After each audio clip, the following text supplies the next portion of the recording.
Ok, je suis prête. 280 pour le porc, 350 pour les pâtes au beurre, 150 pour le petit pain, 75 pour le beurre. T'es genre la reine man des calories.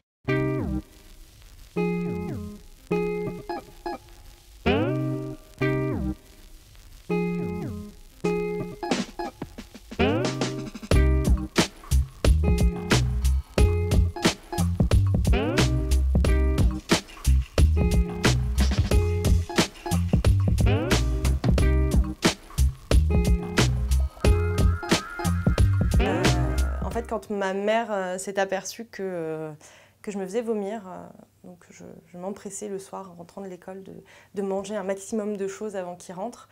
Ensuite, j'allais me faire vomir et vu que mes parents travaillent tard, ils ne s'en rendaient pas compte. Et une fois, ma mère est rentrée plus tôt et donc elle s'en est aperçue. À partir de ce moment-là, ils m'ont interdit en fait, de fermer la porte des toilettes. À chaque fois que j'allais aux toilettes, je devais laisser la porte ouverte. Et ils ont essayé de me parler de tout ce qui était santé, sur le fait que les dents se déchaussent, qu'on abîme l'émail, que je risque de perdre mes cheveux. Et à vrai dire, tout ça, je le savais. Mais l'envie d'être mince était plus intéressant que de prendre soin de ma santé. Et je pense que ce qui m'a vraiment aidée, c'est quand ma mère m'a emmenée faire du shopping pour me faire plaisir.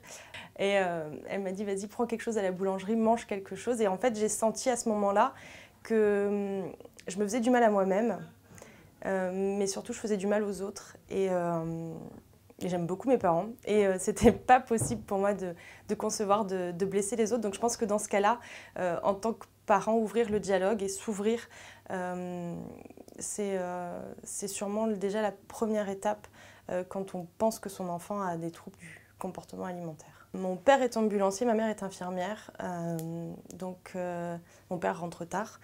Ma mère, elle a l'avantage de travailler en poste, donc ils se sont arrangés à l'époque pour que y ait quelqu'un à la maison quand je rentre le soir de l'école pour pouvoir contrôler ce que je fais.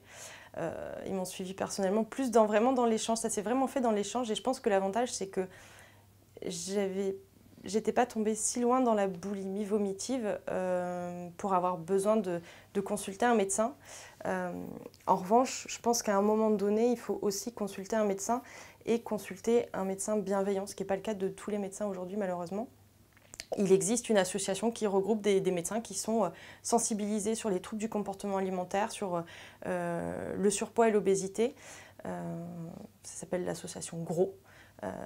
Et je pense que c'est intéressant aussi à un moment donné de faire appel à une aide extérieure quand ça devient nécessaire. Dans le livre, on a mis un test pour connaître le rapport à l'alimentation. Et c'est marrant parce que des gens m'ont écrit en me disant je me voilais la face. Et en faisant le test, je me suis rendu compte que j'avais des troubles du comportement alimentaire.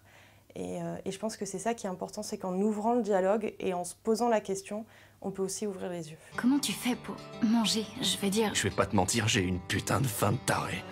En fait, je pense que la société aujourd'hui, malheureusement, dès l'enfance, on instruit un peu un rapport compliqué à l'alimentation. C'est-à-dire que, par exemple, dire à son enfant tu t'es servi, finis ton assiette », déjà, c'est totalement fausser ses sensations de faim et de satiété. Ce qui fait que le jour où il peut manger comme il veut, il ne sait même plus à quel moment il a faim, à quel moment il n'a plus faim, à quel moment s'arrêter. Donc ça commence comme ça.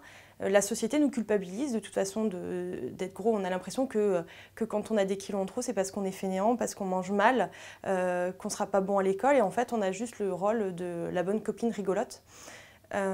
Donc je pense que dans l'entourage proche, le principal, c'est d'être bienveillant, de ne pas culpabiliser.